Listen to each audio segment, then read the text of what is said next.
How to disallow automatic refresh on REDnote app. Hey everyone, welcome back to the channel.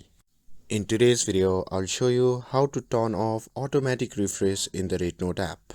It's quick and simple, so without further ado, let's get started. So first thing first, open the REDnote app on your phone and make sure that you're logged in to your account. And once you have opened the app, simply tap on the profile icon shown in the bottom right corner of the screen. And once you are in the profile page, simply tap on the settings. And from here, simply tap on the option labeled General Settings. And here you will find an option to allow automatic refresh.